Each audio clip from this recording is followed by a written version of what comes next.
My wife cheated for 24 years, so I exposed her infidelity with a live-streamed revenge event. Once I was blissfully unaware and content because I thought my marriage was strong. However, reality shattered my illusions when I discovered that my wife, Dunya, was unfaithful and deceptive. I'm John Miller, but my friends call me Jay. I'm dedicated to physical training, spending 5 days a week at the gym. Standing at 6 feet 3 inches tall and weighing 192 lbs, I prioritize self-care. 8 years ago, I made a bold choice to leave the corporate world and start my own successful company. Meanwhile, Dunya continues to work for a well-known company, one of the 50 largest. She has dedicated an impressive 24 years to the same company, starting as an OT analyst a month after our wedding. About 5 years ago, she transitioned to a training unit instructor to keep up with evolving technology. Her job requires attending at least 20 days of educational programs annually. At 46, Dunya looks stunning at 5 feet 8 inches tall and 118 lbs. She doesn't fit the expectations for a mother of two. Each morning, she joins 6 other women from our neighborhood for a challenging 6-mile run at dawn. Now, our 22-year-old daughter Emily proudly graduates from Florida State University.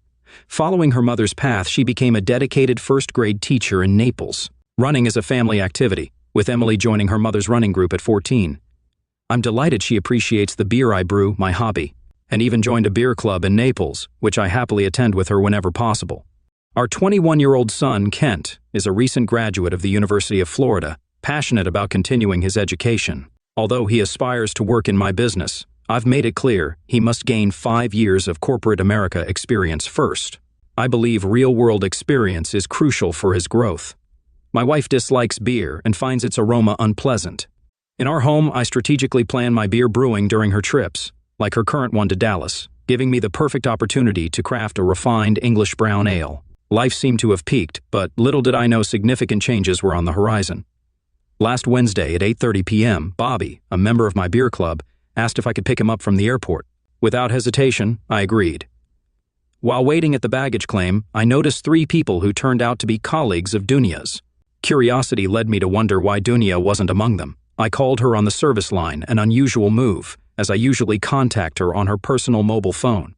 When I called Dunya's office, her answering machine informed me that she would be out of the Dallas office until Wednesday teaching classes. She mentioned that she wouldn't be home on Thursday and Friday and instructed me to leave a message, with a promise to return calls on Monday. Approaching Bobby, I explained my confusion, and he suggested I talk to Steve, a fellow member of our beer club and a detective in the local police. Deciding to address the situation, I called Dunya. During our conversation, I conveyed a desire to hear her voice. In response, she expressed anticipation for the moment when she could hug me.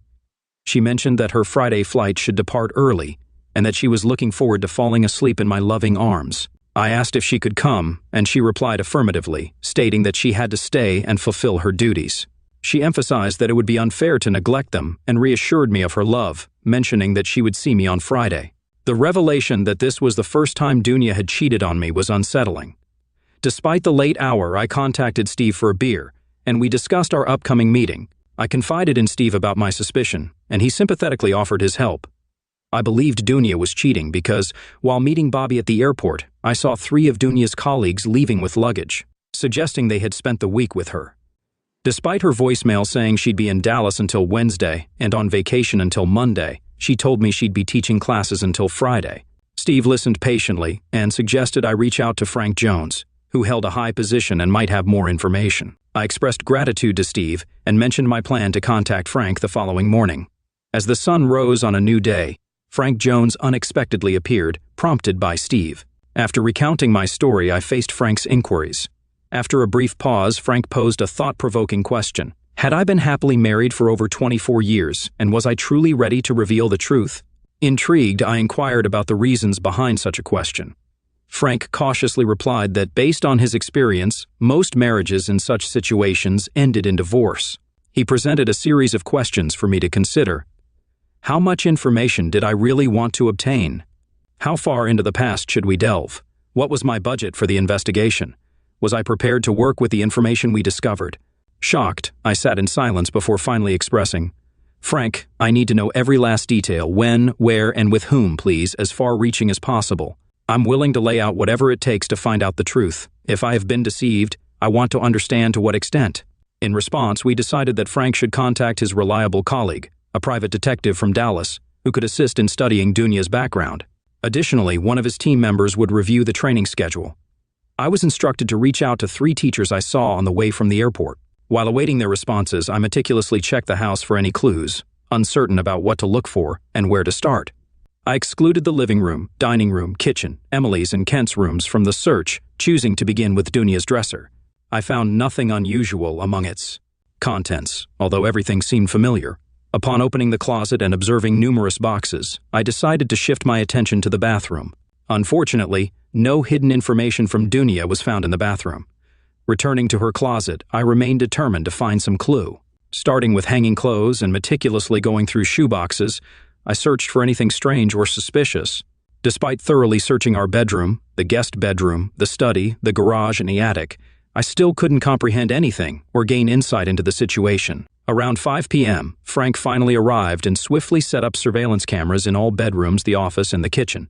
Additionally, he installed a voice recorder. After taking all security measures, we went to the airport, where we eventually located Dunya's car. The trunk had a GPS system, and a voice recorder was discreetly placed under the front seat. Frank and I had a light ale at the house, and he briefed me. Dunya's class schedule varied in duration from 3 to 5 days, depending on the location. For instance, classes in Dallas lasted 3 days, starting on Monday and ending on Wednesday. Tom, Paul, and Bev flew out on Sunday afternoon and returned on Wednesday evening. Teaching materials were delivered to the specified location a week before the scheduled class. But teachers weren't responsible for their placement and transportation. Each location had designated employees for those tasks. As I sat there trying to control my anger, I thought of my father, who always stressed the importance of keeping anger in check for clear thinking. Annoyed, I stormed into the kitchen, expressing my frustration. She had been lying to me all along. There should be consequences for this. Turning to Frank, I asked if he found anything during my search. Unfortunately, I replied, I found nothing suspicious. The only thing we noticed was that Dunya frequently washed her clothes. After discussing the issue, we decided that Frank would intercept her bag at the airport, and I would find a way to turn off the washing machine to delay her from starting laundry immediately. Before leaving, Frank mentioned his contact in Dallas being at Dunya's hotel and planning to talk to him in the morning before calling me. After Frank left, I realized I couldn't sleep in our bedroom and opted for Kent's bed. Needless to say, I slept very little. Trying to maintain my daily routine, I went to the office. We arranged to meet at my house later that day. Frank arrived at 2 p.m., carrying a stack of documents. The report from our Dallas employee arrived via email with attached photos. Frank showed me a picture of 6 people gathered at a restaurant table, 3 women and 3 men sitting in pairs. Curiously, Frank asked if I recognized any of these people. I stared at the photo before responding, "The only one I can identify is Dunya." To get a better look, he handed me individual photos of each person. I studied their faces again in silence, taking a few minutes to scrutinize the details. Handing Frank one of the photos, I mentioned the person seemed strangely familiar, but I couldn't recall where I had seen him before. While having our meal, Frank shared intriguing information. Video cameras were installed on all hotel floors facing the corridors.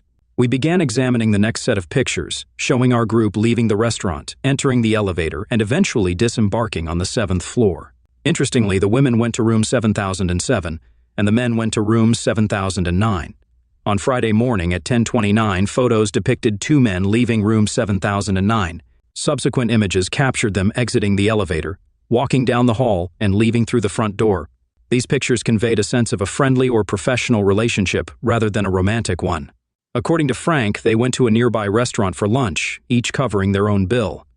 Later, additional photos at the hotel showed them carrying luggage from the room to the elevator. And then each went to the reception desk to complete the checkout process. With a serious expression, Frank turned to me and asked if I was absolutely sure about revealing all the details. Without hesitation, I confidently affirmed my decision. Frank hesitated for a moment, maintaining unwavering eye contact, and then continued. Meanwhile, I received another folder with information about the situation. I won't delve into the conversation details, but I learned that agents from Dallas entered rooms 7007 and 7009, meticulously recording every step alongside the cleaners. It was revealed that rooms 7007 and 7009 were connected by an internal door. To gather evidence, sheets were removed and sent to the laboratory for DNA analysis. Additionally, used glasses were carefully packed for fingerprints, and the garbage underwent thorough examination. According to the agent, there was a strong closeness smell in the rooms, and traces of use and stains were found on all 4 beds. To determine if Dunya actively participated or just observed, We must await the results of laboratory tests. Frank and I found it hard to believe otherwise, considering her likely involvement in these actions. It's unpleasant to witness the deceptive and unfaithful behavior of the woman I married. As for our next move, she should be back tonight. We decided to start by turning off the washing machine.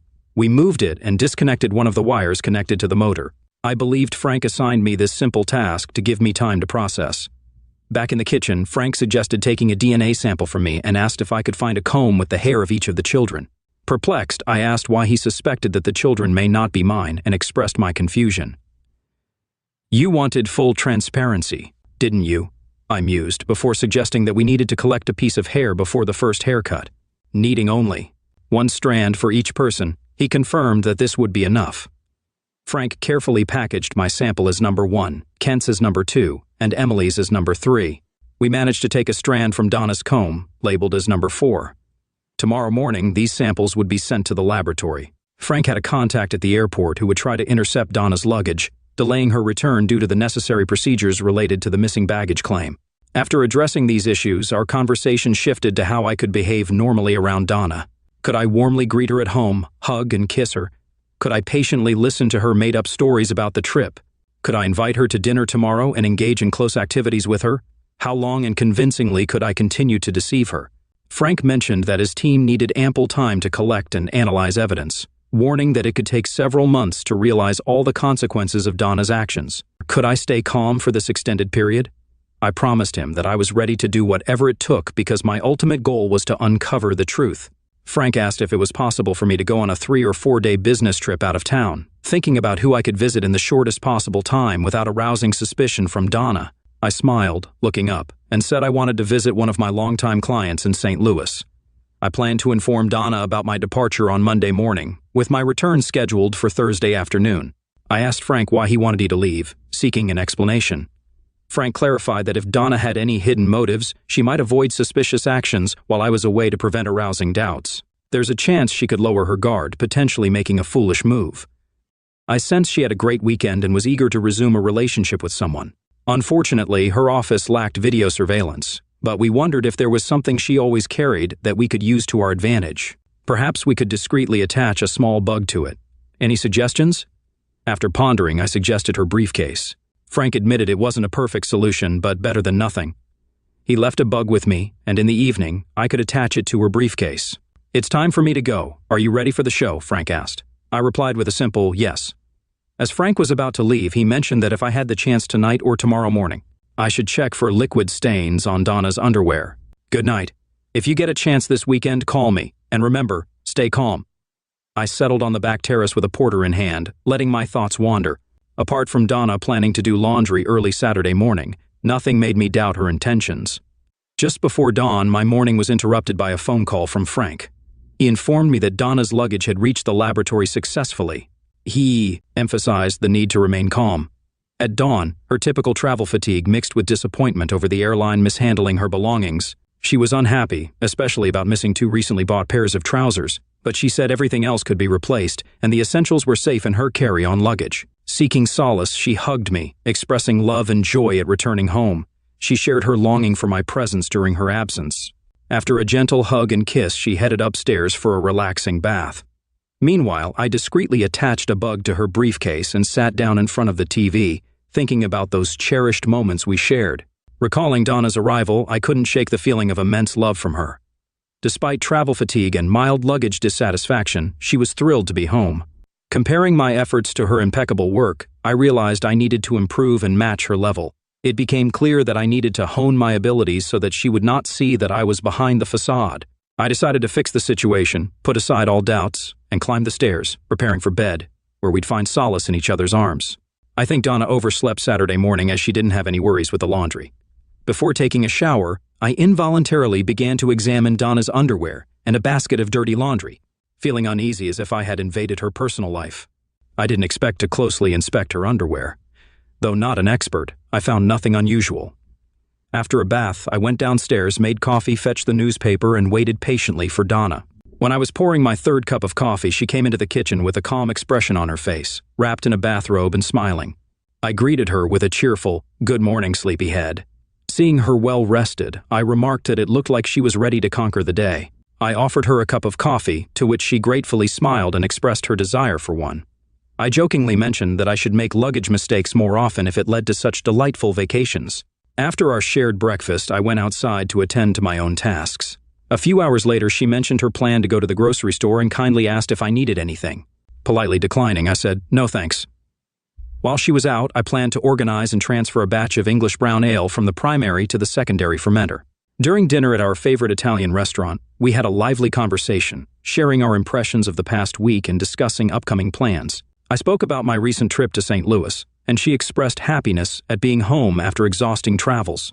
She mentioned that if her luggage was still missing by Wednesday, she'd go shopping for replacements after work.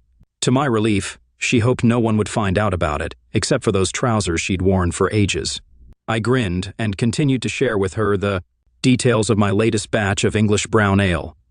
In the end, we decided to wrap it up, and I made 2 cases of my homemade beer before heading to St. Louis. I know the journey takes more than 8 hours, but what can I say? I sincerely love to drive, as it allows me to be alone and reflect. Usually my thoughts revolve around my business, but on this trip, I was thinking only about Donna. On the way, I dialed Frank's number and told him about my weekend. Although he had no new information, he said he would keep in touch. Lost in thought, I was surprised to realize that 4 hours had already passed. I dialed Frank's number again, deciding to get down to business. I asked him to tell me honestly what his intuition said. Taking a pause to collect his thoughts, Frank replied that he had discussed this issue with Joe in Dallas, and they were sure that Donna had been having numerous affairs for a long time. We proceed from the fact that it is impossible to simply observe many hours of close meetings without active participation. In addition, their undeniable closeness to each other further reinforces our suspicions. They showed no signs of fuss or nervousness, did not hold on to each other, but went into different rooms without attracting attention. People have been developing such confidence in their actions for years.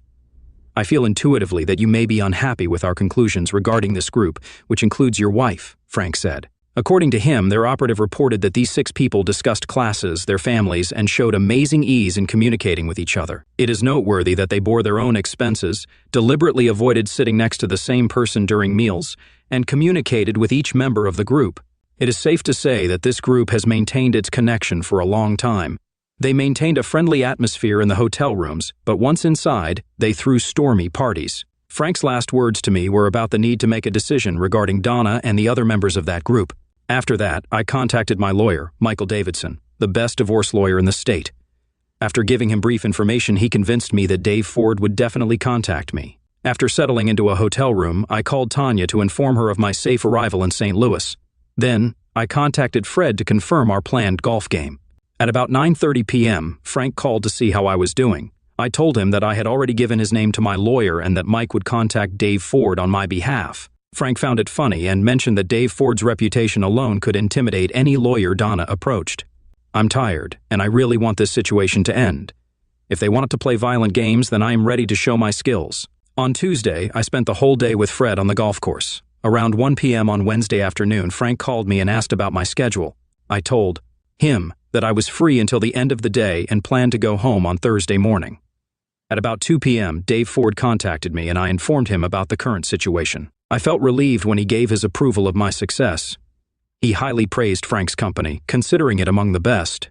After learning my plans, Dave inquired about my desires. If Donna proves unfaithful, I'll seek a divorce. However, to fully grasp my disappointment in Donna and her partners, I must wait for Frank's team's investigation to conclude. I suggest starting the divorce process, citing infidelity as the basis. Our conversation shifted to gathering evidence during the upcoming class and discussing my ability to maintain the appearance of a normal life for several months. Dave informed me about the possibility of a quick, no-fault divorce in Georgia. Accusing her of infidelity would be more profitable, especially with our children being adults. After further discussion, I realized I needed to carefully consider my approach to divorce. On Wednesday evening at 9 p.m., there was a sudden knock on my door. To my surprise, Steve and Frank were standing there. I asked about their unexpected visit, and Frank replied with unpleasant news he wanted to share personally. Steve didn't know the purpose, but Frank thought it would be good for me to have a friend during this conversation. It's up to you whether Steve stays to hear the news. Despite the seriousness, I wanted Steve to stay. Seated, I met Frank's eyes as he revealed that test results confirmed Donna's active participation. Shockingly, traces of all 6 individuals' activities were found on one bed, even though each woman had her own bed. Our evidence strongly proves that every woman had close relations with all three men on their beds. Identifying Donna was possible with a DNA sample taken from our house's hair. Jay, I'm sorry for how things turned out. I was stunned, trying to grasp the depth of the situation. Time seemed to have stopped, and I sat in silence, closing my eyes to regain calm and suppress the growing rage. Finally, I plucked up the courage and opened my eyes to utter words of disbelief, doubting anything could be more terrible than finding out my wife was involved with 5 other people. Frank, with a slight cough, revealed the unthinkable truth. 2 of these men turned out to be the biological fathers of our children, Kent and Emily. I wasn't their father. This news hit me like a ton of bricks. In an instant, I jumped up, shouting for an explanation. How can this be? My children weren't mine. I thought to myself, I will have a certain benefit from this opportunity, as I will be the one to use it. This woman has been in an extramarital relationship for more than 24 years, deceiving and manipulating me. They sat in silence, watching me walk up and down the room in agitation. My thoughts were racing, trying to figure out the news I had just learned. My once perfect world was crumbling before my eyes. How do I navigate this situation now? It was impossible to imagine that neither Kent nor Emily were my biological children, not to mention that my wife had a long-term love affair with one of the partners throughout our marriage. Frank accurately assessed the current difficult situation. It was clear that the consequences of this would be severe. I planned to show my ability to play hard. Steve and Frank watched as my emotions gradually changed from shock, disbelief, and confusion to sadness, loneliness, loss, anger, rage, and finally determination. Time seemed to freeze. I walked back and forth, not realizing how much time had passed. It became clear that Frank and Steve came to me in St. Louis, not only to provide support but also to prevent impulsive acts. When I regained my composure and pulled myself together, their purpose became clear. During the conversation, we discussed my position and plans. I made it clear that she must answer for her actions. Despite the lack of sleep, their presence provided much-needed support, as I doubted I could drive a car without them. Having received the necessary evidence, we carefully selected the most effective measures to influence them. A divorce from Donna would have been a loud and humiliating affair for her, although I admit I would have to experience embarrassment as well. Over time, the truth that Emily and Kent had different fathers would become widely known, exposing my wife's unfaithful nature. In the state of Georgia, both parties have the option to file for a no-fault divorce, which means filing, waiting for 30 days, getting a divorce, and dividing the property. In the case of filing for divorce based on infidelity, the process becomes much longer, taking months to set the court session date and provide evidence. Despite my strong desire to bring Donna to court for her infidelity and force her through all the court proceedings, my friends Steve, Frank, and Dave convinced me of the need for a no-fault divorce. They said it would be faster and more economical, and at the same time, I would be able to embarrass Donna and her partners. Now, all I had to do was decide when to proceed with the divorce. In Atlanta, Steve, Frank, Dave, and I gathered in Frank's conference room to discuss what we knew, what information we still needed to get, what methods to get it, and what actions needed to be taken to bring them to justice. Curiously, I asked Frank if Donna had been involved in any suspicious activities while I was away in St. Louis. Frank replied that Donna had done nothing wrong and had not conducted any inappropriate phone conversations. Continuing the conversation, Frank said that we were able to trace all the actions of a group of 6 people over the past 5 years.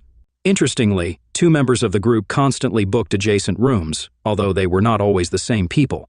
Although most often all 6 people were present in the room, there were cases when the composition of the group changed. At times, one woman appeared next to 3 men, forming a group of at least 4 people. I did not expect such a development of events, and therefore I began to show my despair by damaging the table with force and sharply calling it cheating. I demanded that Frank thoroughly investigate the gang of 6 people, including Donna, and find out all the details. It became clear that my knowledge of the situation was limited. I wanted to discover their marital status, the duration of their parental relationships, and whether the children of these women were fathered by their husbands. Additionally, I needed information on whether they all worked in the same organization, their places of residence, and other details that could be uncovered. With Donna's schedule in hand, Frank obtained information about upcoming classes and their locations. This allowed Frank to establish contact and develop a detailed plan, including installing cameras and bugs in hotel rooms. Frank understood that evidence collected this way couldn't be used in court, but his goal was to achieve a guilt-free divorce, requiring crucial information. An interesting detail in Donna's calendar was that she had exactly 3 classes scheduled before our upcoming 25th wedding anniversary celebration. Notably, the 25th anniversary fell on a Sunday, and Donna's last class in Orlando ended on Friday.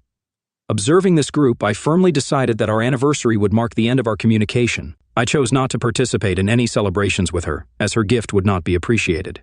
At that moment, I would cease being a deceived spouse, and she would begin facing the consequences of her deceitful actions that persisted for over 24 years. In that moment, I would turn my suffering into her worst nightmare. Donna would deeply regret the day our paths crossed because I considered her guilty of numerous lies endured throughout our marriage. A week passed, and we gathered in Dave's conference room, eagerly awaiting news from Frank. As I settled in, I couldn't help but reflect on the incredible journey we all experienced together. The group, known as the Gang of Six, included George C. Thomas from Richmond, Virginia, Henry S. King from Little Rock, Arkansas, Charles K. Nixon from Columbia, South Carolina, Joyce D. Hopkins from Miami, Florida, Catherine G. Williams from Knoxville, Tennessee, and of course, Donna. Fate brought them together over 24 years ago during a training program for new employees of the same organization. When the Wednesday of Donna's last class arrived, Frank, Steve, Dave, and I gathered around the conference table, ready to hear the latest news. Last week in Washington, Donna and Henry occupied adjoining rooms, while the other 4 members of the group were scattered on different floors of the hotel. It was discovered that Donna and Henry, in adjacent rooms, slept in the same room at the same time. No woman entered or left the man's room, and there was never a simultaneous exit from adjacent rooms. During the whole day and early evening, they spent a lot of time together, but after 10 p.m. they gradually dispersed to their rooms. Only after 2 a.m. did they return to their rooms, except for Thursday evening when all 6 spent the whole night in adjacent rooms. Their conversations and interactions outside the rooms resembled those of professional colleagues. They discussed accommodation, meals, attended games and performances, and shared news about their children's classes. After 24 years of living together, keeping their secrets hidden had become a familiar thing. Once again, Frank's agents discreetly entered the room, posing as a cleaning crew. Fortunately, close contacts occurred only in adjacent rooms, making it easier to collect hair samples and fingerprints from each participant for further analysis. Sheets from each room were carefully collected, along with samples of women's underwear. Thanks to irrefutable DNA evidence, we successfully uncovered the truth. George turned out to be Emily's father, and Chuck was Kent's biological father. Donna faced difficulties associated with unprotected closeness, having many partners, making it impossible to determine the true father of her children. In Richmond, Virginia, George C. Thomas had been married for 24 years with 2 adult children. George and his wife were unaware that they would soon find out about another daughter. Similarly, Henry S. King from Little Rock, Arkansas, had been married for 23 years with twin sons who turned 21. On the other hand, Charles K. Nixon from Columbia, South Carolina, tied the knot with his high school sweetheart and had been married for 25 years, resulting in a son. Chuck was on the verge of revealing the truth that he had another son. In Miami, Florida, Joyce D. Hopkins, happily married, was getting ready to celebrate her 25th wedding anniversary. Joyce is a proud mother of a 23-year-old son and a 21-year-old daughter. Meanwhile, Catherine G. Williams from Knoxville, Tennessee, had been married for 23 years and is the mother of 2 daughters and a son. All members of the friendly group called the Gang of Six had been married for over 23 years and seemed content, except for Chuck, who recently discovered the painful reality of his wife's infidelity. We were curious about whether any of these 3 men could be the fathers of Joyce or Catherine's children. It's very likely that at least one of them is the biological father, and their spouses probably want to know the answer too. Frank hoped to find out by next Wednesday, although I wasn't sure about his plans. In a brief meeting at Dave's office on Wednesday, Frank informed us that classes in Orlando lasted only 3 days, which was quite surprising. Can you believe it? Next Thursday and Friday, the group planned to spend time before its anniversary. Donna's complete lack of respect for me was indisputable. She would be responsible for the consequences. When I came to my senses a little, Frank reminded me that I was not the only spouse whose children had different biological fathers. Henry was the father of both Joyce's daughter and Catherine's son. Catherine had 2 daughters whose fathers were George and Chuck. Surprisingly, Joyce was the only woman among all who had at least one child whose father was her husband. Henry is the biological father of Joyce's daughter and Catherine's son. George is Emily's father. One of Catherine's daughters is also the child of Chuck, who is her biological father. It's all pretty confusing, and I feel like I need a flowchart to keep track of it all. Even though I know my marriage is over and I've gone through all the stages of grief, I find the strength to create the appearance of a loving husband.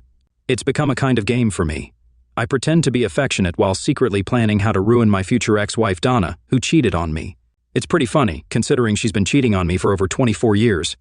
If she can lie to my face for so long, then I will definitely be able to pretend to be a devoted, caring, albeit forgetful, husband for several months. Frank's team planned to carry out the same procedures in San Diego as in Washington. They were going to scrupulously examine the collected records and evidence, hoping to find all the missing details. With unshakable confidence, they expected that everything would happen the same way as in Washington. Personally, I couldn't contain my excitement about the upcoming trip to Orlando and was happy to think about how to turn their lives into an absolute nightmare. Unfortunately, Catherine couldn't join us in San Diego. But since classes in Orlando lasted 3 days, all 6 of us agreed that we would attend them. The prospect of spending 2 days without the presence of colleagues, where we could maneuver freely, filled us with joyful anticipation.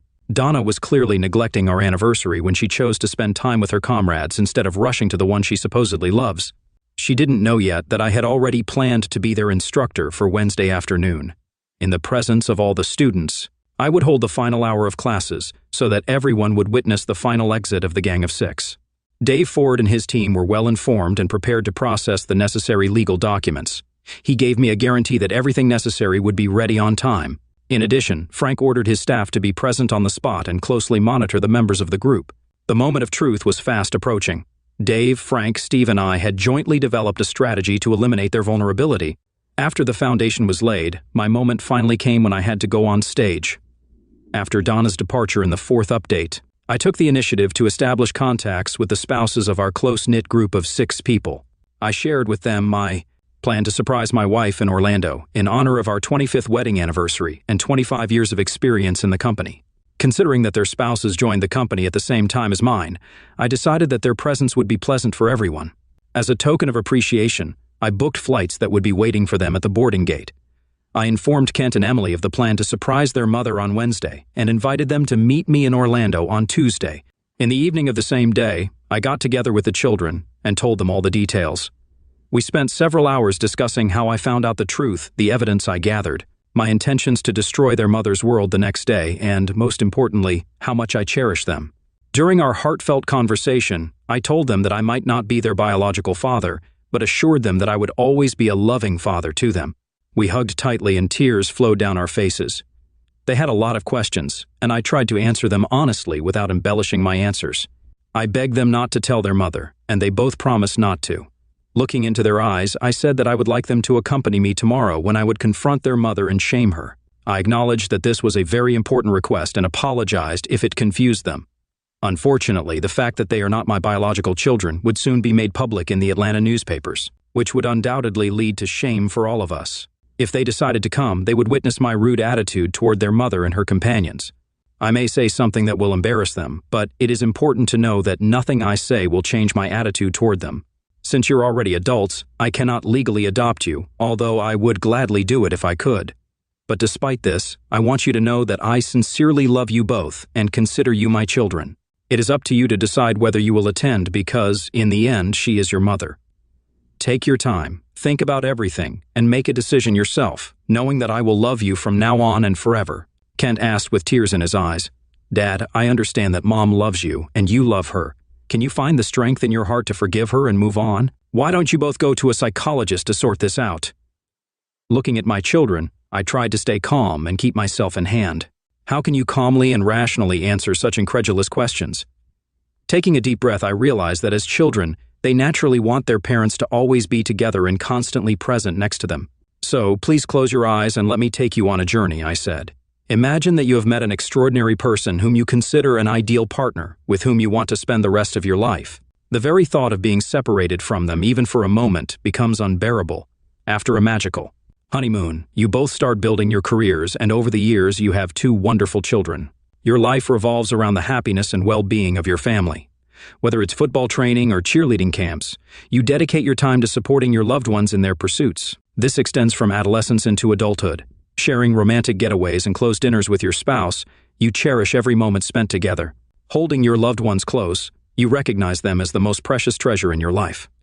Your love for them drives you to make the most of every minute. Even when unexpected opportunities lead you to leave the city for a while, no matter where you go, your heart longs to return to the warm embrace of family.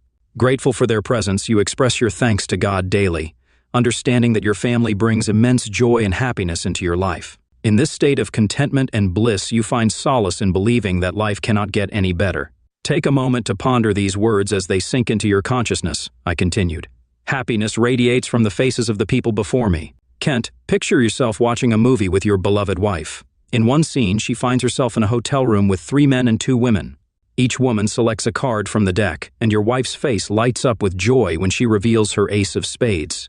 Given this scenario, Kent, do you still believe in your wife's love for you? Emily, envision your husband as one of the men in this movie. How do you feel about forgiveness? Are you willing to seek help from a psychologist and overcome this issue together? Kent sat there, his eyes filled with tears, and Emily sobbed beside him. Both needed time to process my words and regain control of their overwhelming emotions.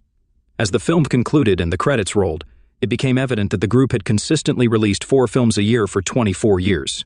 Surprisingly, we even gained access to a live broadcast of them shooting another movie in a hotel room just a kilometer away from us. Additionally, I managed to collect over 40 hours of video recordings of your mother and her colleagues during the 3 previous expeditions. Wouldn't it be devastating to discover that you're not the biological parent of your children, or worse, that your husband is the biological father of someone else's child? How would you feel upon learning such revelations? Continuing my thoughts, I presented a scenario where the person dearest to you decides to leave you and your children a day early to engage in entertainment with a group of people solely for an extra day of fornication activities. Furthermore, they decide to extend their stay for an additional 2 days solely to continue their carnal lifestyle. When your spouse returns home, it takes a whole day for them to recover before being with you, the person they claim to love. How much love, respect, and care do you think they feel for their spouses or your children? Your mother not only disrespected and lied to me, but also to both of you. Kent, holding back tears, responded that he had never thought about it from that point of view, and acknowledged that his father was right. He expressed that he wouldn't want his wife to treat him in a similar manner, and hadn't anticipated that his mom would prefer spending more time with this group instead of being at home. Kent expressed his love, stated uncertainty about being around tomorrow, and apologized for the pain his father was going through. He promised to keep his father posted and mentioned that if his wife ever did such a thing, he would give her a good kick. Emily expressed her gratitude for having such a wonderful father and stated her love for him. She acknowledged that Kent seemed to put his interests ahead of theirs, similar to how their mom chose her group. Emily also mentioned that she and her father would be there tomorrow, and that it was time for Kent to step up and become a responsible adult. Taken aback by Emily's unexpected reaction and outburst, I admired my kids with a burning look. Emily inquired about the plan of action for tomorrow. I explained that I had invited the spouses of the members of this company consisting of 6 people to join us tomorrow for a surprise celebration. Their spouses believed that we were celebrating our 25th wedding anniversary, and since they had been with Donna all these years, I decided it would be appropriate for them to take part in the celebration. You and Kent are the only ones who know about this in advance. I want it to be a complete surprise for everyone else. I plan to provide them with all the evidence I have so that they can freely express their emotions and calmly react to their unfaithful partners. By the way, don't forget that you have stepbrothers and sisters that you might want to meet later. All 5 remaining partners joined us at the hotel. We had the opportunity to meet, get acquainted, and enjoy a delicious lunch. At 2 p.m., our group, including Kent, went to the hotel where Donna's class was taking place. When we entered the lobby of the hotel, the rest of my unexpected guests were already waiting for us. Among them were a lawyer from Dave Ford's office, Frank's employee, and an experienced videographer. To top it off, a florist arrived at 2:30 p.m. to deliver 25 red roses ordered by me personally. Emily and other women couldn't help but admire their beauty and noted how beautiful they looked. Emily's eyes were blazing with determination. She was preparing for the upcoming battle. Taking a break to calm down, I told her that everything was in my hands. At exactly 2:45 p.m., we went to the meeting room, Emily leading the way and Kent following. The couple, overcome with anticipation, looked no less excited. Carrying a bouquet of 25 roses, I entered Donna's classroom at 3 p.m., accompanied by John Manning and his video camera.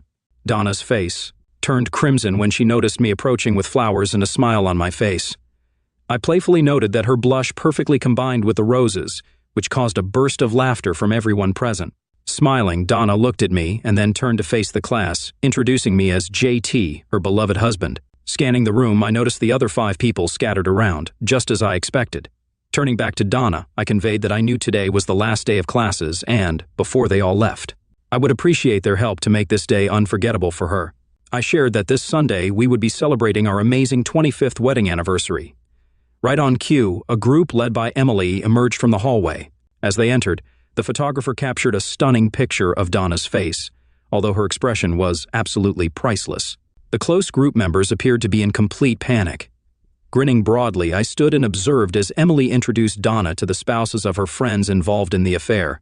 It was clear that Emily was relishing the unfolding drama, and I realized her future husband should be cautious. I explained that we were celebrating our 25th wedding anniversary this Sunday, and hoped to get their help to make it special. I mentioned that next month, Donna would be marking the 25th anniversary of her work in this company, making it truly wonderful when two significant events happened in such a short time. I found it interesting that around the same time, George, Henry, Chuck, Joyce, and Catherine joined the company. To make this event more memorable, I invited their spouses to join us. I informed them that John would be recording this special event on video, so they should take a moment and say a few words to the camera before leaving. After a pause and a deep breath, my pulse began to slow down, allowing me to truly appreciate the familiar faces of this incredible group of 6 people. I invited George, Henry, Chuck, Joyce, and Catherine to step forward and join us. The group moved to the front of the room, receiving applause from other participants. When Emily appeared next to me, I sensed she was eagerly anticipating what was coming. Taking her hand in mine, I guided her to George. In a calm voice, I introduced George Thomas as Emily's biological father. Donna's face turned pale. She looked like a ghost. George's wife stared at me with disbelief and asked me to repeat my words. I confirmed that indeed George is Emily's biological father. George found his voice and questioned why I thought he was her father. I extended my hand and the lawyer placed 3 documents in my palm. Turning to George, I handed him the first document, saying it was a petition for a court-ordered paternity test. Handing him the second document, I continued, stating that I was suing him, demanding 21 years of unpaid alimony and compensation for emotional suffering caused. Finally, I handed George a copy of the lawsuit against his employer, explaining it was a lawsuit for non-compliance with the moral obligations in his employment contract. I assured George's wife that I had copies of all the evidence she could use at her discretion. The atmosphere in the room became chaotic as other spouses realized this wasn't a joyful celebration. Amidst the chaos, I found comfort in my own amusement. Unexpectedly, Kent approached me, stood tall, and silently nodded in appreciation. At that moment, pride overwhelmed me as I looked at Kent with a sense of achievement. I guided us to Chuck, intending to introduce him similarly to how I introduced Emily to her biological father. I said to Kent, trying to sound confident, that I wanted him to meet his biological father, Charles Nixon. An eerie silence filled the room when Chuck's middle name was pronounced. As the name lingered, the lawyer calmly handed me the documents. Thoroughly, I went through each page with Chuck, repeating the process I had done with George. Chuck's wife, concerned, asked if she had copies. I confirmed that I had them. When the realization hit that Donna had only 2 children, a sense of calm settled over everyone in the room. Smiling, I anticipated that I wouldn't let the others get away unscathed. They enjoyed their games, and now it was time for them to face the consequences. Donna sat on a chair, tears streaming down her face. I announced, realizing my appearance had caught them by surprise, that they should get ready because the real fun was about to begin. A silence enveloped the room as if a pin could be heard falling. Taking a deep breath, I continued, revealing a secret that had been buried for 5 long months. Donna, Joyce, Catherine, George, Chuck, and Henry attended classes together for the sole purpose of avoiding their duties. This charade had been going on for over 2 decades. Discussing this revelation, I couldn't help but mention Emily, who had recently turned 23. The truth was finally out, and the consequences were about to unfold. Let's break it down. Henry is the biological father of Joyce's daughter and Catherine's son. The eldest daughter of Catherine is George's biological child, while Kent's biological father is Chuck. Surprisingly, Joyce's son is actually her husband's child. Can you believe it? Of the 7 children these 3 women had, only 1 is the child of their spouse. The room was in complete chaos. I won't delve into the rest of the events in detail. Picture a scenario where all the necessary legal documents had been successfully delivered. Copies of these documents were given to the spouses, leading to a massive upheaval within the group of 6 people. Handing Donna the divorce papers, I firmly stated that she should not contact me, return home, or attempt to see me again. I couldn't help but express my deep disappointment with her deceitful and wrongful actions. Sitting in my hotel room, I spent some time pondering the events related to Donna and her friends, but my thoughts were interrupted by Emily, who suddenly appeared next to me. Initially, I planned to confront Donna gradually, addressing each member of her group and eventually revealing the truth about the children. Emily had a strong desire to meet face-to-face with her biological father. As for me, I decided to abandon my original plan and go with the flow. My main goal was to inform the group of 6 people that I had discovered their infidelity and expose them to their spouses. I wanted to publicly shame them in front of my colleagues and take legal action against them by handing them the claim documents. As a result, their spouses were left furious, bringing me a sense of satisfaction and self-confidence. Suddenly, a knock interrupted my thoughts, prompting me to open the door. To my surprise, my children were standing there, the same ones who had previously helped their mother into her room. After greeting them, I asked what brought them to my doorstep. Emily hugged me tightly, showing her love for me. She began acknowledging my reluctance to discuss her mother and mentioned that she understood that I didn't want to hear about her mom.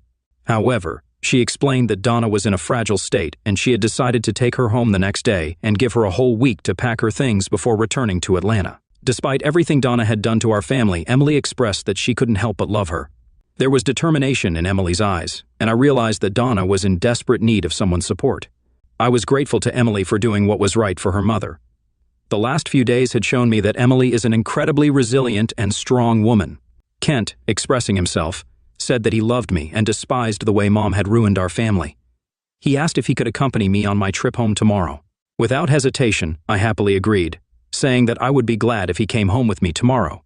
Emily got up from her seat, hugged me, and said she was going to stay the night with her mom because she didn't think Donna should be left alone. As she walked out the door, her last words were, "Daddy, I love you." Kent and I spent a few hours together, drank several bottles of beer, after which he went to his room. 5 years have passed since I dismantled a gang of 6 people that once flourished, and I am glad to report that these years have been prosperous for me. The satisfaction I feel regarding the consequences inflicted on this group is immeasurable. Over the next week, all 6 people were dismissed from their posts. Now, they are divorced, have no means of livelihood, are broken, and are completely alone. Strangely enough, their past keeps coming up and tormenting them whenever they manage to find a decent job, which eventually forces them to look for an alternative job.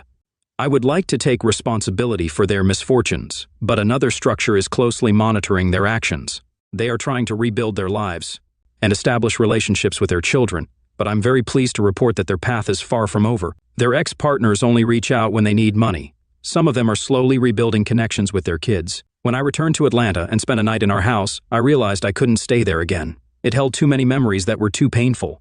In my search for a new home, I temporarily stayed in a hotel.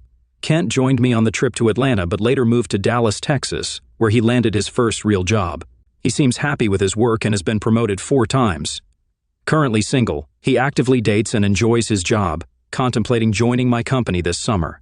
Even though 5 years have passed, the relationship with their mother remains strained. They occasionally talk on the phone. Kent hadn't seen his mother for a long time since we left Orlando. On the other hand, Kent and Emily converse almost daily. The consequences of exposing the gang of 6 have profoundly affected us, especially the children. I'm uncertain if Kent will ever trust someone enough for marriage, but Emily took Donna with her to Naples for a week. Emily constantly thwarted Donna's attempts to explain, insisting she leave it for her therapist, as she wasn't interested in what she considered lies. Emily firmly believes she can't find an adequate explanation for Donna's actions and the subsequent destruction of their family.